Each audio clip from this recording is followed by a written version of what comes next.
My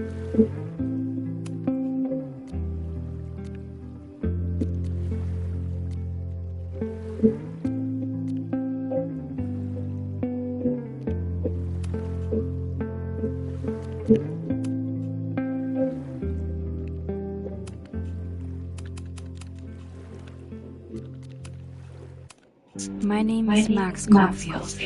I came back to Arcadia Bay to study photography at Blackwell Academy.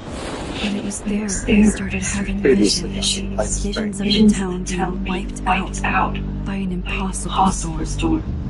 I fled to the bathroom to compose myself, but instead witnessed something awful. Instinctively reaching out, I discovered I could rewind time.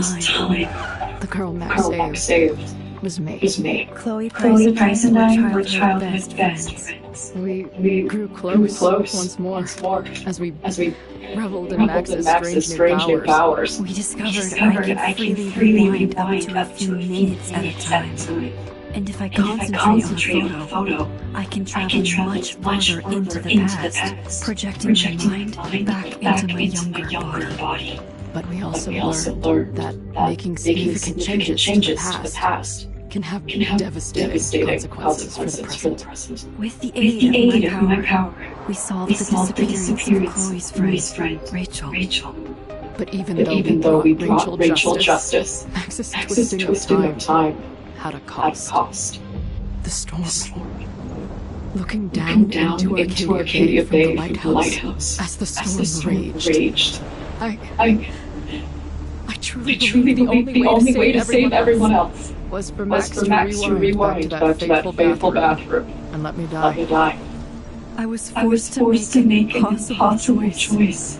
Save Chloe or save Arcadia Bay. After everything that happened, I didn't use my powers for years. I lost myself in photography, a career that brought me to Vermont's prestigious Caledon University at the invitation of its president, Yasmin Fayed. Being an artist in residence, I worked with some incredible students and staff. Like Amanda Thomas, the lively stand-up comedian who works at the Snapping Turtle, and Vin Lang, Yasmin's assistant and then leader of the mysterious Abraxas Society. Most importantly, I became close friends with Moses Murphy, a nerdy astrophysicist, and Safi Llewellyn, a glamorous student of poetry, and Yasmin's daughter. Then, tragedy struck. After a night of stargazing, Max found Safi murdered. For days, I mourned. Safi's death brought back painful memories of Chloe, Arcadia Bay, of everything we lost. Then I heard Safi's voice again. I reached out with my power, rusty from disuse, and shifted into a parallel timeline where Safi was still alive, but still in danger. Shifting back and forth between the two timelines, Max's investigation uncovered many secrets of Caledon, but the clues didn't add up. Until I discovered I was not the only one with powers. Safi was a shapeshifter and was using her ability to sow discord and suspicion among the Caledon faculty that she blamed the fate of her best friend Maya, who took her own life. Working together, we exposed the truth, but in so doing, we discovered someone else had been instrumental in covering up the lies of Caledon. Safi's mother, Yasmin. Years of resentment overrode Safi's control of power. Her consciousness splintering across the campus as an impossible storm loomed overhead. In desperation, I grabbed hold of Safi and the photo and pulled our minds back in time.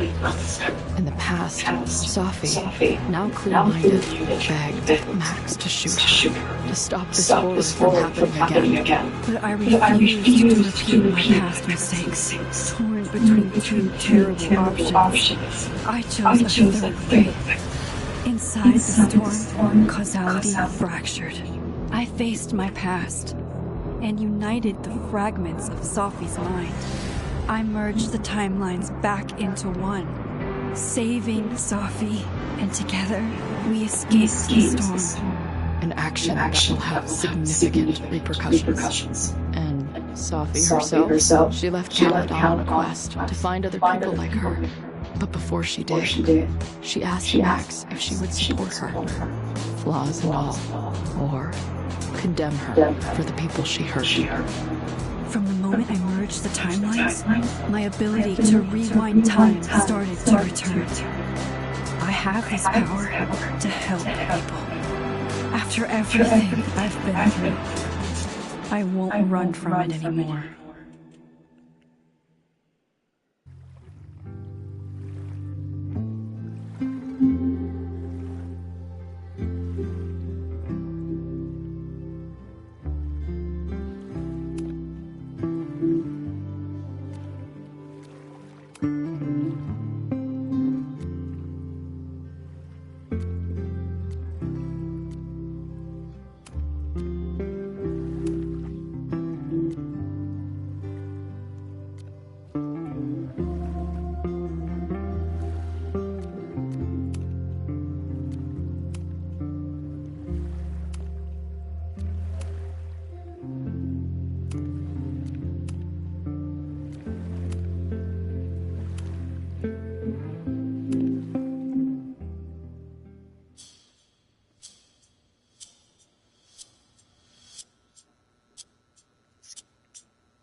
Out of there, okay?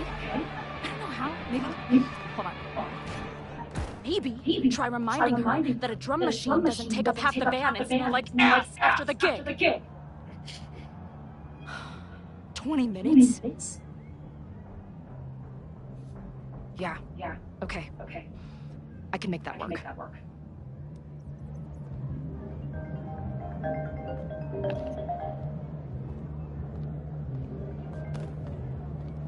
Hello.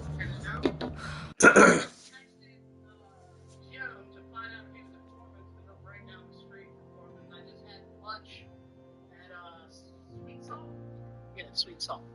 Who? Is he there? He has not texted me back, but I'm going to assume if he's there, he's probably drinking and not paying attention. Because this is about the time when he's there. So that's about right, yeah. Not sure if he is there, but yeah. And then we just ran into the guy, me and the guy I had lunch with, he's a VFX producer, and we just ran into a producer at where we were getting up to leave, and he came and stopped us, and then he chatted with us. He goes, "What do you guys do? Or you just did?" And we were just like, "Yeah, we're in the industry, blah blah blah." And he was like, "Oh, so am I." And so then he's like, "I'd love to take you guys to coffee together or separately. I don't care. I'll pay the coffee." We were just like, Who is this? He has a production team, and he used to work for Warner Brothers making features. And I was like, "Do you make regular features or indie features?" He's like, "Well, when I was at Warner Brothers, I made big features, but now I'm making indie features." And I was like, "Oh, okay."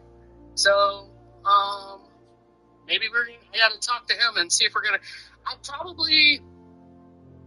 don't know if we want to do it separately or together, but he seemed interested in talking to us, and we all agreed to go to like horror vibes for coffee. So.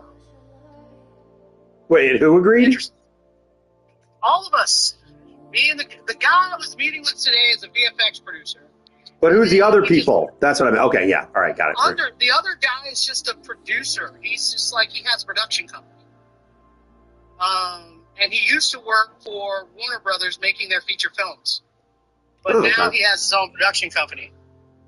And I guess he's looking for people. And he got really excited when he found out what we do. So. But It was a little weird when he was like, "I'm a white guy, and I'm a white guy, and I'm a white guy." But he said that a lot. Wait, why would he say that? Exactly. It's when white people are uncomfortable standing next to two black people. Right. I was like, what? So he's like up with diversity. I want to be diverse. You know, so I mean, I'll use it, but you know. Anyway, so we'll see. But I gotta stay on mission, which is the meeting I had today was this guy supposed to be helping me switch over to VFX editor or VFX assistant editor. So he's going to help me with my resume to get a VFX assistant resume together. And then he said he's going to introduce me to some producers, some post producers, so that they'll have me on their books in case a job comes up. Cool. So yeah, that's pretty much what I'm doing. But it's just requiring me to learn and I'm supposed to shadow with this other person. I called her today. She says she's going to help me with my resume as well. I forgot that. So I had a meeting with her at 1. I had a meeting with him at 3. And I completely forgot how I met him, which apparently was through her. And they used to date. And they broke up. And I had mentioned to her that I was going to meet with him later. And she's like, we broke up, right? And I was like, you were together? And she was like, yeah, we were together. And I was like, did I know? Like, I didn't remember. And then I felt bad because I think I mentioned his name twice in our conversation. Oh. So then I felt all awkward. Anyway. What have you been up to today? I was playing Resident Evil, but my friends Tara and Claire are coming over to watch the big Hannah Montana anniversary, the 20th anniversary. So I'm just going to hang out with them for a little while. But today's been pretty chill, just cleaning and... Do you even know what that is? Yes, Claire got me into it. So, here's the irony. Ironically, and now I framed it, 20 years ago, or whenever, actually, I think it was 2008. When I was with Julia in Glendale, one of my invites for games or PR or whatever was they were like, oh, do you want to go to Miley Cyrus's Sweet 16 at Disneyland? And I was like, not really. And then Julia was like, are you crazy? She's like, that means it's going to be like you can go on all the rides because there's not going to be many people there. And I was like, oh, that's not a bad idea.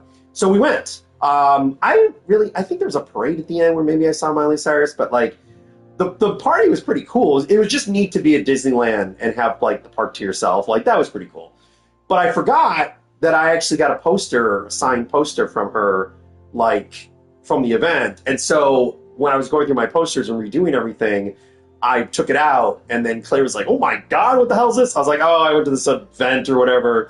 She's like, that's my favorite thing growing up. I was like, really? So then she had me watch some of the Disney episodes. I mean, they're fine. They're I get if you were a kid watching it, sure, they have this anniversary special. Now it's 20 years. So it's really just an excuse to hang out for me. They're more excited. They're bringing wigs. They're very excited. So. Did you say wigs? Yes. So Hannah Montana's whole thing is instead of, how Clark Kent has glasses? The whole Hannah Montana thing is that Miley Cyrus she's just an average teenager, but when she puts this blonde wig on, then she goes on stage and she is pop sensation Hannah Montana, and somehow her best friend doesn't realize that she's Hannah Montana. And I was like, okay, so it's Clark. I was like, so it's basically the Clark Kent glasses. She's like, yes, essentially it's the same thing. I was like, okay. I mean, it's silly. It's whatever. And then they get into adventures and stuff. So, but yeah, so that's why Claire was like, oh, I'm going to bring wigs over for us to wear. I was like, I don't need a wig. I'm fine. But they're very excited. So, besides that, actually kind of funny. I just saw that trailer. Did you see the new trailer that went up?